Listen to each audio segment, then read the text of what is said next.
محمد المبعوث رحمة للعالمين وعلى آله وأصحابه أجمعين. أما بعد فأعوذ بالله من الشيطان الرجيم. بسم الله الرحمن الرحيم.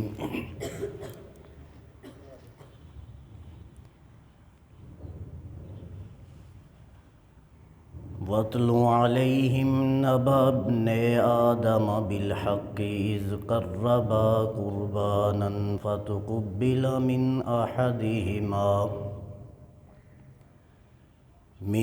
أحدهما ولم يتقبل من الآخر قال لأقتلنك قال إنما يتقبل الله من المتقين.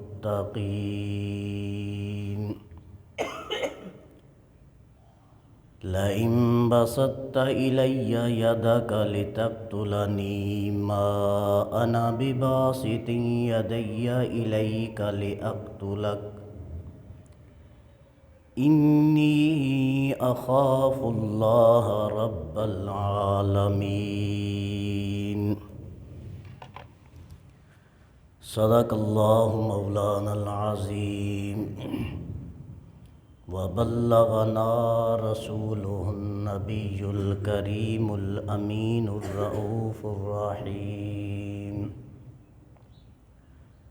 ونحن على ذلك لمن الشاهدين والشاكرين والحمد لله رب العالمين. اللهم صل على سيدنا ومولانا محمد وعلى آل سيدنا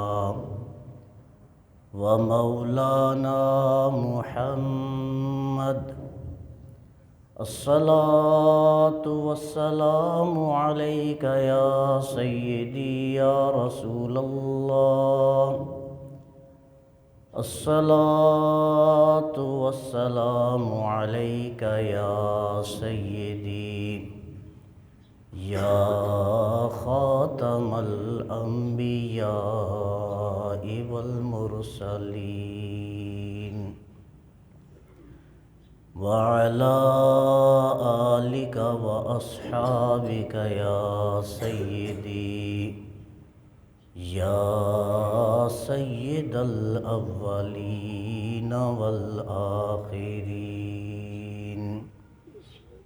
والحمد لله رب العالمين. حمد و ثنا کے بعد معزز و محتشم حضرات سامعین کرام، سورۃ المائدہ آیات 27 اور 28 تلاوت کرنے کا شرف حاصل کیا. قبل ازاں آیات بینات اللہ تبارک و تعالی نے بنو اسرائیل خصوصاً حضرت موسیٰ علیہ السلام کی قوم کا تذکرہ فرمایا، جہاں ایک طرف ان کی ہٹ درمی، بحث، مباحثے، مذاکرے، مناظرے، ان کا تذکرہ فرمایا، وہاں ہی اللہ تبارک تعالیٰ نے ان کے بزدلی کا بھی تذکرہ فرمایا کہ ویسے تو بڑے بلند و بانگ دعوے کیا کرتے تھے، جب مقابلے کا وقت آتا، جب جہاد کا وقت آتا، جب جان دینے کا وقت آتا تو پیچھے ہٹ جاتے تھے. اور یہ ایک حقیقت ہے کہ وہ قوم جو اپنے حق کو حاصل کرنے کے لیے متحد اور متفق نہیں ہوتی، وہ قوم جو اپنے حق کو لینے کے لیے اسٹرگل، جد و جہد اور کوشش نہیں کرتی، وہ قوم دنیا میں کبھی کامیاب نہیں ہو سکتی، وہ قوم دنیا میں کبھی عزت نہیں حاصل کر سکتی۔ عزت دنیا میں انہی لوگوں کو، انہی اقوام کو ملتی ہے جو کوشش کرتے ہیں، جو اپنے آپ کو مضبوط کرتے ہیں اور جو اپنے رائٹس کے لیے، اپنے حقوق کے لیے جو ہے وہ جہاد کرنے کے لیے بھی تیار رہ جاتے ہیں۔ اسی لیے آقا دو جہاں سرور عالمیہ صلی اللہ علیہ وسلم نے ارشاد فرمایا، الجہاد ماضٍ الی یوم القیامہ، جہاد میری امت میں قیامت تک جاری رہے گا۔ کوئی ظالم اور جابر جہاد کو میری امت سے ختم نہیں کر سکتا۔ ہاں، ٹائم کے لیے وقتی طور پر امت کی بزدلی، امت کی دنیا سے محبت، امت کی نافرمانیاں، امت کا اللہ تبارک و تعالیٰ کی بارگاہ میں پیش ہونے سے اپنے آپ کو بچانا، جبکہ بچ نہیں سکتے، ان وجوہات کی بنیاد پر وقتی طور پر تو اس سے پیچھے رہ سکتے ہیں، لیکن اگر کوئی یہ کہے کہ اس امت سے جہاد ختم ہو جائے گا، ایسا امپاسبل ہے، ناممکن ہے، ایسا کبھی ہو نہیں سکتا۔ تو اللہ تبارک و تعالیٰ نے ان کی ان ساری چیزوں کو بیان فرمایا، اور آج اپنے محبوب صلی اللہ علیہ وسلم سے ارشاد فرمایا جا رہا ہے کہ محبوب وہ وقت یاد فرمائیں کہ جب حضرت آدم علیہ السلام کے دو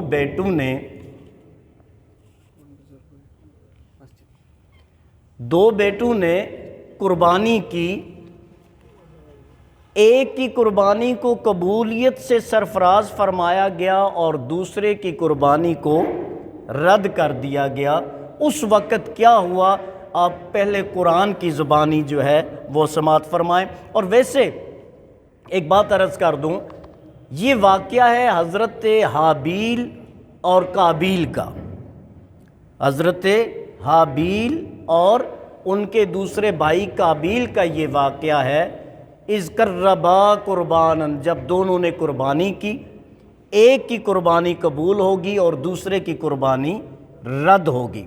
اب یہاں اسرائیلیات میں اور بہت ساری چیزیں ہمیں ملتی ہے کہ جی وہ حضرت آدم علیہ السلام کے ہاں دو بیٹیاں پیدا ہوتی تھی، جو پہلے ہو دو بیٹیاں اور دو بیٹے پیدا ہوتے تھے، جو پہلے بیٹی ہو بعد والے بیٹے کے ساتھ نکاح، اور بعد والی بیٹی کا پہلے بیٹے کے ساتھ کیا جاتا تھا، نکاح کیا جاتا تھا۔ اور یہ میرا خیال ہے واقعہ تقریباً ہم میں سے ہر ایک کو پتہ ہے کہ ایسا ہوتا تھا، لیکن حقیقت یہ ہے کہ کوئی صحیح حدیث ہمیں اس معاملے میں نہیں ملتی، کوئی صحیح حدیث اس معاملے میں ہمیں نہیں ملتی کہ ایسا ہی تھا یا اسی وجہ سے یہ حسد پیدا ہوا، صحیح حدیث نہیں ملتی۔ یہ اسرائیلیات میں سے یہ چیزیں، حکایات میں سے، اسرائیلیات میں سے، موضوع روایات میں سے یہ چیزیں ہمیں کیا ہیں، یہ ملتی ہیں، اس لیے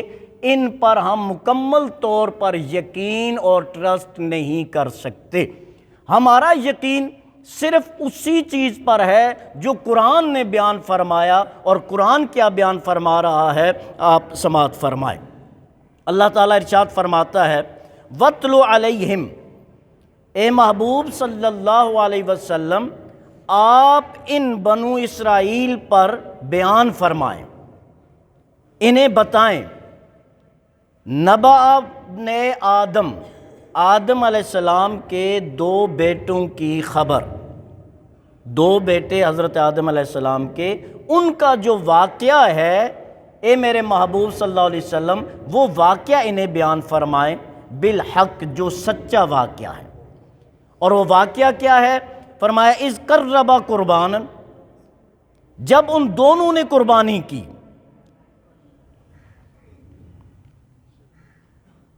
جب ان دونوں نے قربانی کی، فتقبل من احدہما، ان دو میں سے ایک کی طرف سے وہ قربانی قبول کر دی گئی، وَلَمْ يُتَقَبَّلْ مِنَ الْآخَرِ، اور دوسرے کی قربانی قبول نہ کی گئی۔ ایک کی قربانی قبول ہوگی اور دوسرے کی قربانی رد کر دی گئی، قبول نہ کی۔ یہ اس امت کو اللہ تبارک تعالیٰ نے اعزاز عطا فرمایا ہے کہ ہر ایک کے پردے رکھے گئے ہیں۔ پہلی امتوں میں یہ ہوتا تھا کہ جب کوئی آدمی قربانی کرتا تھا، وہ جو بھی چیز قربان کرتا تھا اس کو جو ہے وہاں ایک جگہ پر رکھ دیا جاتا تھا۔ روایات مختلف ہیں کہ آسمان سے آگ آتی تھی اور اسے جلا دیتی تھی۔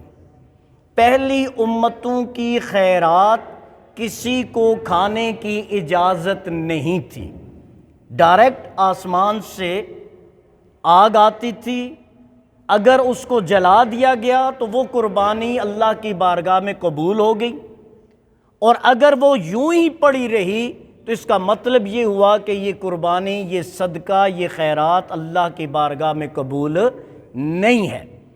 یہ تو رسول کریم صلی اللہ علیہ وسلم کی برکت اور نسبت کا جو ہے یہ اللہ نے لحاظ اور پاس رکھا ہوا ہے کہ ہم جو صدقہ و خیرات کرتے ہیں ہمیں یہ حکم دیا گیا کہ آپ غرباء میں تقسیم کر دو، غریب لوگوں میں تقسیم کر دو، انہیں کھلا دو، دعا مانگ لو۔ اللہ نے ہمارا کیا کیا ہے؟ پردہ رکھا ہے، اور یہ اعزاز صرف اس امت کو اللہ تعالیٰ نے عطا فرمایا۔ تو ارشاد فرمایا دونوں نے قربانی کی، تو قبل من احدہما، ایک کی قربانی کو اللہ نے قبول فرما لیا، وَلَمْ يُتَقَبَّلْ مِنَ الْآخَرِ، اور دوسرے کی قربانی کو قبول نہ کیا۔ اب ریزن کوئی بھی تھا، کسی بھی وجہ سے قربانی دی تھی دونوں بھائیوں نے، حقیقت کیا ہے، حق کیا ہے؟ ایک کی قربانی قبول ہوئی اور دوسرے کی قربانی قبول نہ ہوئی۔ اب یہاں جب یہ معاملہ ہوا تو یہاں سے حسد کا آغاز ہوا۔ حسد ایک ایسی بیماری ہے، اللہ نہ کرے اگر کسی کو لگ جائے، وہ اس کے ایمان کو بھی، دین کو بھی، جان کو بھی ختم کر دیتی ہے۔ اسی لیے آقا کریم صلی اللہ علیہ وسلم نے ارشاد فرمایا ایاکم والحسد، حسد سے بچو، فإن الحسد، کیونکہ حسد یاکل الحسنات، یہ نیکیوں کو اس طرح کھا جاتا ہے کما تأکل النار الحطب، جس طرح آگ لکڑ کو جلا کر خاکستر کر دیتی ہے۔ اب ایک بندہ ہے، وہ نمازیں بھی پڑھتا ہے، زکوٰۃ بھی دیتا ہے، حج بھی کرتا ہے، خیرات بھی کرتا ہے، صدقات بھی کرتا ہے، لیکن اس کا دل حسد سے بھرا ہوا ہے۔ وہ یہ نہ سمجھے کہ اس کی عبادات قبول ہیں، بلکہ وہ یہ یقین کر لے کہ جب تک حسد اس کے دل میں موجود ہے اس وقت تک اس کی کوئی نیکی بچی ہوئی نہیں ہے، کہ حسد نیکیوں کو جلا کر خاکستر کر دیتا ہے۔ تو وہاں جب حضرت حابیل کی قربانی قبول ہوئی اور قابیل کی قربانی رد ہو گئی تو قابیل کے دل میں حسد پیدا ہوا۔ اب اگر ہم اس چیز کو اپنے معاشرے پر جو ہے منطبق کرنا چاہیں تو اب غور فرمائیں، حسد کسے کہتے ہیں؟ ایک ہوتا ہے رشک اور ایک ہوتا ہے حسد۔ رشک یہ ہے کہ اگر آپ نے دیکھا کسی کو اللہ نے نوازا ہوا ہے، اللہ نے عطا فرمایا ہوا ہے، وہ علم ہے، وہ مال ہے، وہ منصب ہے، وہ مقام ہے، وہ عزت ہے، کچھ بھی اللہ نے کسی کو عطا فرمایا ہے، تو رشک یہ ہے کہ اس علم کے حصول کے لیے، اس منصب جیسے منصب کے حصول کے لیے، اس مال جیسے مال کے حصول کے لیے کیا کرنا؟ کوشش کرنا، اور اس کے لیے جو ہے محنت کرنا، اور ذہن میں یہ رکھنا مجھے اس جیسا بننا ہے، مجھے اس جیسی دولت حاصل کرنی ہے، مجھے اس جیسا مقام حاصل کرنا ہے۔ یہ نیت رکھ کے، جائز ذرائع استعمال کر کے کوشش کرنا، یہ کیا کہلاتا ہے؟ رشک کہلاتا ہے۔ حسد کیا ہے؟ حسد یہ ہے کہ اس کو جو کچھ ملا ہے اس سے چھن جائے اور مجھے مل جائے۔ مختصراً حسد کیا ہے؟ کہ اس کو جو مقام ملا ہے اس سے چھن جائے، مجھے ملے تو بہتر، یا کم از کم اس کے پاس یہ مقام نہیں رہنا چاہیے۔ اس کو کیا کہتے ہیں؟ حسد کہتے ہیں۔ اور جس کے دل میں حسد ہو، اور اللہ تبارک تعالیٰ نے دوسری جگہ ارشاد فرمایا ام یحسدون الناس بما آتاہم اللہ من فضلہ، کیا یہ لوگوں سے اس بات پر حسد کرتے ہیں جو اللہ نے اپنے فضل سے انہیں عطا فرمایا؟ عطا فرمانے والا تو رب ہے، وہ اس کا فیصلہ ہے۔ کسی کو علم میں اعلیٰ درجہ عطا فرماتا ہے، کسی کو تقوی میں اعلیٰ درجہ عطا فرماتا ہے، کسی کو دولت زیادہ عطا فرماتا ہے، کسی کو عزت زیادہ عطا فرماتا ہے، کسی کو مقام اور منصب زیادہ عطا فرماتا ہے۔ تو یہ تو اللہ کا فضل ہے، وہ جس کو چاہتا ہے اس فضل سے سرفراز فرما دیتا ہے۔ اور کسی بندے کو یہ حق نہیں پہنچتا کہ جو اللہ نے جو کچھ اپنے بندے کو عطا فرمایا ہے وہ اس بندے سے چھن جانے کی تمنا، آرزو یا کوشش کرے۔ اگر کوئی ایسا کرے گا تو میرے آقا نے فرمایا ایاکم والحسد فإن الحسد یاکل الحسنات کما تاکل النار الحطب، حسد سے بچو کیونکہ حسد نیکیوں کو ایسے کھا جاتا ہے جس طرح آگ لکڑ کو جلا کر خاکستر کر دیتی ہے۔ تو جب حضرت حابیل کی قربانی اللہ نے قبول فرمائی تو قابیل کے دل میں حسد کی چنگاری جل اٹھی۔ اس نے کیا کہا؟ اس نے فوراً سے کہا، جب اس کی قربانی رد ہوئی تو کہنے لگا، قال، اللہ فرماتا ہے کہ اس نے کہا لَأَقْتُلَنَّكَ، اے حابیل میں ضرور تجھے قتل کر دوں گا۔ اب یہاں دوسری بات بھی سمجھ لیں کہ قتل جیسے گناونے فعل کا ارتکاب اس وقت بندہ کرتا ہے جب اس کے دل میں حسد جیسی بیماری پیدا ہو جاتی ہے، ورنہ سگا بھائی اپنے بھائی کو مارنے کا پکا ارادہ کرے، کیا یہ ممکن ہے؟ لیکن آپ نے بھی سنا، ہم نے بھی سنا ہے کہ وہی سگے بھائی ایک دوسرے کو قتل کر رہے ہوتے ہیں، کس کے لیے؟ مال کے لیے، جائیداد کے لیے، زر کے لیے، زمین کے لیے، یہ سارے معاملات ہمارے سامنے۔ تو یہ وہ بنیادی اور عظیم بیماری ہے کہ جب لگ جاتی ہے تو خاندان بھی لٹ جاتے ہیں، افراد بھی لٹ جاتے ہیں، اور اگر قوم میں آ جائے تو قوم تباہ اور برباد ہو جاتی ہے۔ تو ارشاد فرمایا لَأَقْتُلَنَّكَ، اس نے کہا کہ میں تجھے ضرور قتل کروں گا۔ قال، حضرت حابیل نے کہا انما یتقبل اللہ من المتقین، اے میرے بھائی یہ تیرا حسد، یہ تیرے جذبات یہ ناجائز ہیں۔ سچ بات یہ ہے انما یتقبل اللہ من المتقین، اللہ قربانی پرہیزگاروں کی قبول فرماتا ہے۔ تو نے جو ارادہ کیا ہے مجھے قتل کرنے کا، اس کو کینسل کر، اپنے گناہوں کی معافی اللہ سے طلب کر، کیونکہ قربانی کے قبول ہونے کا تعلق تقوی سے ہے۔ اللہ تعالیٰ ارشاد فرماتا ہے لن ینال اللہ لحومها ولا دماؤها، اللہ تعالیٰ تک قربانی کا نہ تو گوشت پہنچتا ہے نہ اس کا خون پہنچتا ہے، صرف تقوی پہنچتا ہے کہ تمہاری نیت کیا ہے صدقہ کرنے کی، تمہارا ارادہ کیا ہے۔ اگر صدقہ و خیرات کرنے کا ارادہ اور مقصد اللہ کی رضا ہے تو پھر کوانٹٹی جو ہے وہ کوئی میٹر نہیں کرتی، کوالٹی میٹر کرتی ہے، تمہاری نیت میٹر کرتی ہے کہ نیت کیا ہے۔ نیت خالص ہے تو اگر کسی کے ساتھ خیر کی بات آپ نے کی ہے وہ بھی کیا ہے؟ صدقہ ہے۔ الکلام الخیر صدقہ، اچھی بات کرنا بھی صدقہ ہے، کسی کو اچھا مشورہ دینا بھی صدقہ ہے۔ تو اگر آپ نے نیکیاں کمانی ہیں تو اس کے لیے ہزاروں لاکھوں روپے خرچ کرنے کی ضرورت نہیں ہے، آپ بغیر کچھ خرچ کیے بھی نیکیاں کما سکتے ہیں۔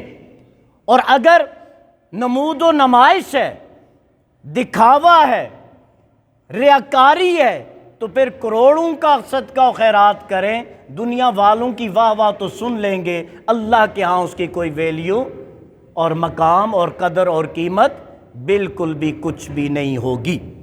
تو ارشاد فرمایا کہ یہ حسد کرنا چھوڑ دے، قتل کرنے کا ارادہ چھوڑ دے۔ اب یہاں اس کو دوسرے سینس میں آپ لیں کہ جب حسد ہوتا ہے تو دوسرے کو تکلیف پہنچائی جاتی ہے، تو بتلایا یہ جا رہا ہے کہ اگر آپ ناکام ہوئے ہیں تو اس ناکامی کا ملبہ کسی اور پر ڈالنے کے بجائے اپنے آپ کو ریوزٹ کرو، اپنے آپ کو دیکھو کہاں مسٹیکس ہوئی ہیں، کہاں غلطی ہوئی ہے، کہاں آپ نے غلط سٹیپ اٹھایا ہے، تو اپنی غلطیوں کو جو ہے وہ دیکھو، بجائے اس کے کہ اپنی غلطی کا جو ہے بوجھ کسی دوسرے پر ڈالا جائے کہ اس کی وجہ سے میں ناکام ہو گیا۔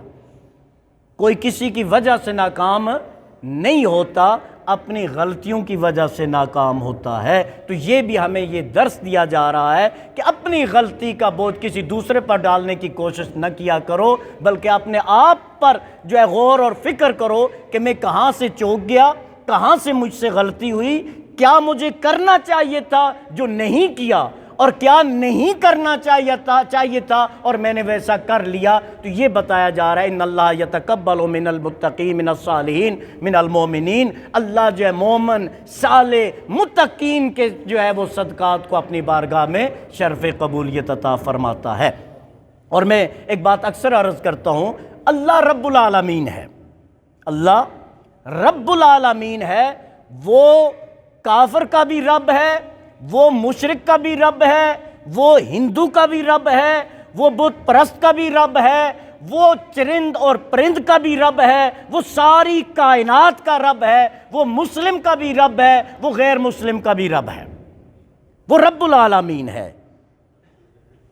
اس لیے اس نے اپنے ذمہ کرم لیا، وَمَا مِن دَابَّةٍ فِي الْأَرْضِ إِلَّا عَلَى اللَّهِ رِزْقُهَا، رب میں ہوں اور اپنی مخلوق کو پالنے کا ذمہ دار بھی میں ہوں۔ رزق کا وعدہ اللہ نے اپنے ذمہ کرم پہ لیا ہوا ہے کہ رزق میں آپ غور فرمائیں نا، جب پتھر کو توڑ رہے ہوتے ہیں، جو بھائی یہ کام کرتے ہیں انہیں کئی دفعہ دیکھا ہوگا کہ پتھر کے اندر سے زندہ کیڑا نکل آتا ہے۔ کبھی غور فرمایا کہ اس پتھر کے اندر بند کیڑا ہے، اس کو رزق کہاں سے ملتا ہے؟ کون دیتا ہے؟ علی اللہ رزقھا، وہ رب ہے جو وہاں اس کو رزق پہنچاتا ہے۔ تو پھر اے حضرت انسان، تیرے لیے تو لمحہ فکریہ ہے کہ اس رب پہ تجھے اتنا بھی یقین نہیں ہے کہ جو پتھر کے اندر بند کیڑے کو رزق دے سکتا ہے، تو تجھے جس رب نے فرمایا احسن الخالقین، سب سے خوبصورت میں نے حضرت انسان کو تخلیق فرمایا ہے اور اپنا خلیفہ تجھے بنایا، انی جاعل فی الارض خلیفہ، اپنا نائب تجھے بنایا ہے۔ اور پھر اے امت مسلمہ، تیرے لیے تو یہ اعزاز تیرے رب نے تجھے عطا فرمایا، کنتم خیر امت اخرجت للناس، تم لوگوں میں سے بہترین امت ہو، اور تمہارا کام لوگوں کے لیے ہے، تمہارے اپنے لیے نہیں، تمہارا ہر کام ہر سٹیپ دوسرے کے نفع کے لیے ہے، یہ اس امت کا اعزاز ہے۔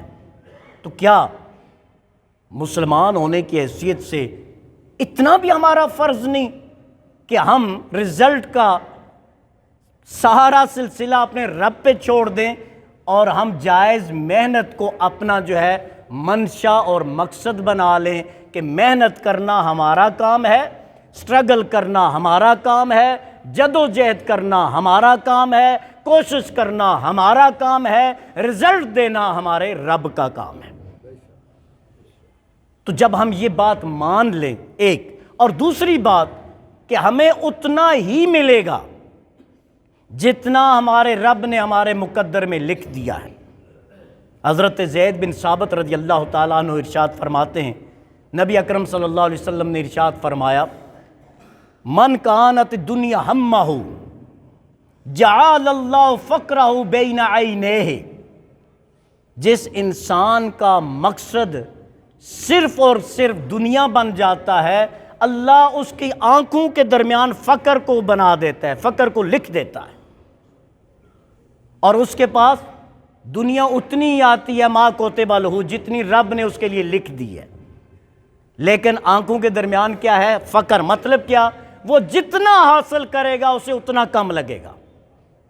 الہاکم التکاثر، اللہ نے صراحتاً ارشاد فرمایا، الہاکم التکاثر حتی زرتم المقابر، تمہیں مال کی کثرت کی محبت نے ہلاکت میں ڈال دیا ہے، اتنے کھو گئے اس مال کے حصول میں، حتی زرتم المقابر، یہاں تک کہ تم قبروں میں پہنچ گئے۔ کیا یہ چیز ہمارے اندر پائی نہیں جا رہی؟ اور پھر میرے آقا صلی اللہ علیہ وسلم نے ارشاد فرمایا، اگر ایک بندہ جو دنیا کا طلبگار ہے، اس کے پاس سونے کی ایک وادی ہو، ایک کمرہ نہیں، ایک گھر اور کوٹھی نہیں، ایک پوری ویلی، پوری وادی سونے کی اس کی ملکیت میں ہو، لَأَحَبَّ أَن يَكُونَ وَادِيَانِ، اس دنیا کے طالب کی کوشش یہ ہوگی کہ ایسی دو وادیاں میرے لیے سونے کی ہونی چاہیے، وَلَا يَمْلَأُ فَاهُ إِلَّا الْمَوْتِ، اس کے اس ہرس اور طمع کے منہ کو سوائے موت کے کوئی چیز بند نہیں کر سکتی۔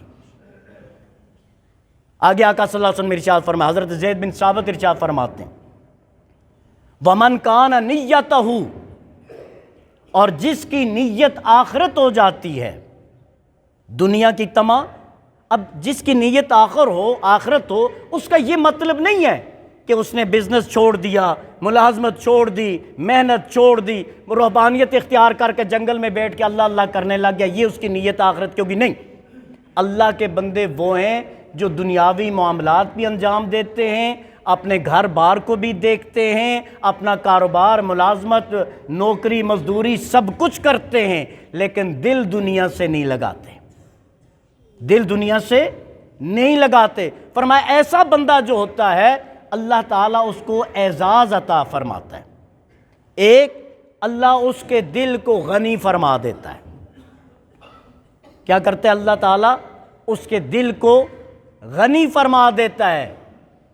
جب اللہ بندے کے دل کو غنا عطا فرما دیتا ہے، پھر وہ انسان کبھی بہکتا نہیں ہے، کیونکہ بہکاوا دنیا کے اعتبار سے ہوتا ہے، آخرت کے اعتبار سے نہیں ہوتا، وہ بہکتا نہیں ہے، اس کا دل مطمئن ہے۔ وَقَلْبُهُ مُطْمَئِنٌ بِالْإِيمَانِ، اس کا دل ایمان پر، اسلام پر مطمئن ہوتا ہے۔ دنیا آئے ڈزن میٹر، دنیا جائے ڈزن میٹر، اس کا دل اپنے رب کے ذکر میں مصروف ہے، کوشش کرتا ہے اپنا رزق حلال حاصل کرنے کے لیے تگ و دو وہ جاری رکھتا ہے۔ ایک تو اللہ تعالیٰ اس کے دل کو مطمئن فرما دیتا ہے، اور پھر ارشاد فرمایا ایسا نہیں جو اللہ کا بن جائے تو وہ غریب ہو جاتا ہے، جو اللہ کا بن جائے وہ فقیر ہو جائے گا، جو اللہ کا بن جائے وہ منگتا بن جاتا ہے، جو اللہ کا بن جائے اس کے پاس ککھ نہیں رہتا۔ نہیں، ایسا بالکل بھی نہیں ہے۔ اللہ کے محبوب صلی اللہ علیہ وسلم نے ارشاد فرمایا، وَآتَتْهُ الدُّنْيَا وَهِيَ رَاغِمَةٌ، دنیا اس کے پاس آتی ہے ذلیل و رسوا ہو کر،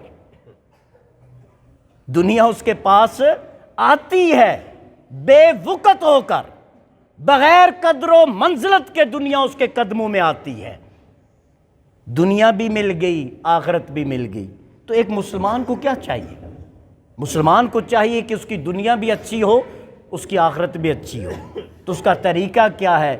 دل یار ول، ہاتھ کار ول، دل اپنے رب کے ساتھ، رب کے محبوب کے ساتھ، اور ہاتھ سے اپنے بچوں، اپنے لیے، اپنی فیملی کے لیے، اپنے رشتہ داروں کے لیے وہ کام کرے۔ وہ صبح سے شام محنت اور مزدوری کرتا ہے، لیکن حقیقتاً وہ اللہ کی عبادت میں سارا وقت جو ہے صرف کر رہا ہوتا ہے۔